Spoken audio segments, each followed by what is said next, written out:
హైదరాబాద్ మహానగరంలో ట్రాఫిక్ కష్టాలు తీర్చేందుకు మరో ఫ్లైఓవర్ అందుబాటులోకి రానుంది. బైరామల్ వంతెనని జీహెచ్ఎంసీ పూర్తి చేసింది. 26,45,00,000 రూపాయలతో 780 మీటర్ల వంతెన నిర్మించారు. లేటెస్ట్ టెక్నాలజీ ఉపయోగించి కట్టారు. సీఎం రేవంత్ రెడ్డి ప్రారంభించనున్నారు.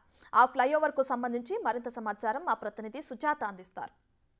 హైదరాబాద్ మహానగరంలో ట్రాఫిక్ రోజు రోజుకి పెరిగిపోతుంది. ఈ ట్రాఫిక్ ని కంట్రోల్ చేయడానికి ప్రభుత్వం అత్యధిక టెక్నాలజీని ఉపయోగిస్తూ కీలక నిర్ణయం తీసుకుంది.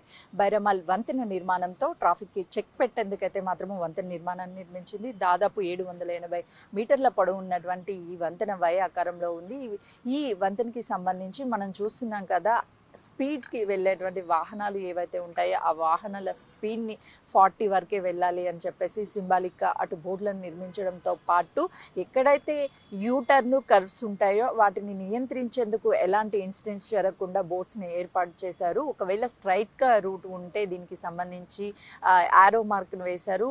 కర్వ్ ఉంటే మాత్రము అక్కడ యూటర్న్ లాగా ఒక సింబాలిక్ గాని బోర్డ్స్ మీద ఏర్పాటు చేశారు. ప్రత్యేకించి ఈ వై నిర్మాణంలో ఉన్నటువంటి ఈ బైరామల్ వంతెనకి సంబంధించి ఎక్కడెక్కడికి వెళ్తాయి, ఎటు వెళ్ళాలి అని ఆరో మార్క్స్ ఒక బోర్డుని కూడా ఏర్పాటు చేశారు. ఆ బోర్డుని మనం ఒకసారి చూస్తే విజయవాడ హయత్ నగర్ వెళ్ళే రూట్ని మెన్షన్ చేశారు. దాంతో పాటు సెకండ్గా అంటే ఆల్టర్నేటివ్గా మరొక రూట్కి వెళ్లేందుకైతే మాత్రం అవంతా నాగార్జున సాగర్, బిఎన్ రెడ్డి వెళ్లేందుకు వీటి ఫ్లైఓవర్ ఎండింగ్ అవ్వగానే ఆల్టర్నేటివ్ రూట్స్ అంటే రోడ్స్ ఏవైతే ఉంటాయో వాటి కనెక్టివిటీగా ఈ వంతెన్ని అత్యధిక టెక్నాలజీతో ఉపయోగించారని చెప్పుకోవచ్చు. మరోవైపు సాధారణంగా మనం రోడ్స్ మీద సిగ్నల్స్ని చూస్తూ ఉంటాము. అలాంటి సిగ్నల్కి సంబంధించి వంతెన మీద ఎక్కడా కూడా కనిపించదు. కానీ ఆ వంతెనకి సంబంధించి అటు సోలార్కి సంబంధించినటువంటి ట్రాఫిక్కి సంబంధించినటువంటి లైట్స్ని కూడా ఏర్పాటు చేశారు. మనం చూస్తున్నాం కదా, అంటే సోలార్ ద్వారా అది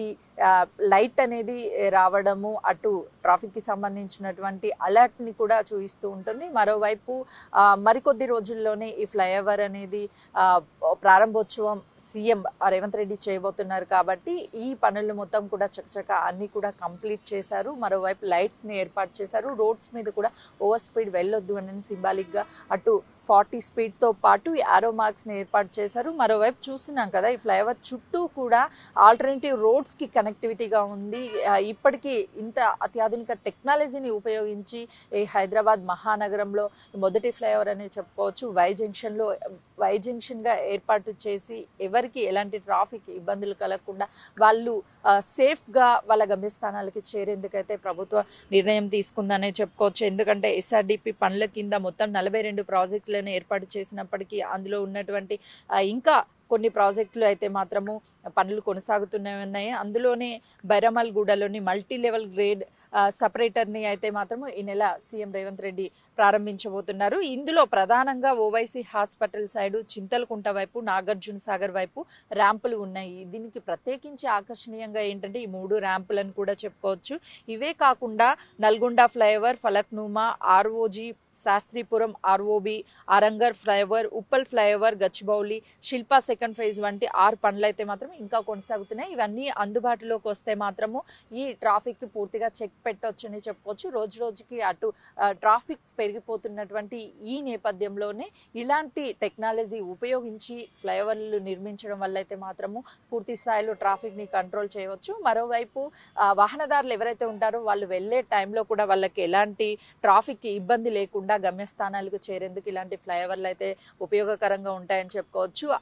ఇలాంటి అంటే బైరామల్ కావచ్చు, ఈ ప్రాంతాలలో ఎక్కువగా అత్యధికంగా ట్రాఫిక్ ఉంటుంది. ఆ ట్రాఫిక్ని కంట్రోల్ చేయడానికి ఈ ప్రాంతంలో ఇలాంటి ఫ్లైఓవర్ని నిర్మించారనే చెప్పుకోవచ్చు. మనం చూస్తున్నాం కదా, కనెక్టివిటీ రోడ్స్ ఏవైతే ఉంటాయో కొన్ని ఫ్లైఓవర్లు నిర్మించినప్పటికీ కూడా ఆ రోడ్స్కి సంబంధించి ఇంకా ట్రాఫిక్ని కంట్రోల్ చేయలేకపోతున్నారు అన్న నేపథ్యంలోనే ఇలాంటి ఫ్లైఓవర్ కానీ అందుబాటులోకి వస్తే వాహనదారులకు కొంతమేరకు ఉపశమనం కలిగించవచ్చు అనే ఒక ఉద్దేశంతోనే ఇలాంటి నిర్మాణాలు చేపట్టారని చెప్పుకోవచ్చు. ఎందుకంటే కీలకంగా విజయవాడ వెళ్ళేటువంటి ఎవరైతే ఉంటారో వాళ్ళకి ఈ వంతెన వల్ల చాలా ఉపయోగకరంగా ఉంటుంది. వాహనదారులు కూడా ఆనందం వ్యక్తం చేస్తున్నారు. మరోవైపు ఇంకా కొన్ని సెకండ్ ఫేజ్కి సంబంధించి ఎస్ఆర్డిపికి సంబంధించినటువంటి కొన్ని పనులు ఉన్నాయి కాబట్టి ఆ పనులకి సంబంధించి ముఖ్యమంత్రి రేవంత్ రెడ్డి ఈ బైరామల్ వంతెన నిర్మాణానికి సంబంధించి పూర్తి స్థాయిలో పనులు మొత్తం అయిపోయాయి కాబట్టి ఈ నెల ప్రారంభోత్సవానికి వస్తున్నటువంటి టైంలో ఏం మాట్లాడతారు, సెకండ్ ఫేజ్కి సంబంధించినటువంటి ఇంకా ఏమైనా నిర్మాణాలకి సంబంధించి మాట్లాడతారని అయితే మాత్రము కొంతవరకు ఆసక్తికరంగా మారిందనే చెప్పుకోవచ్చు.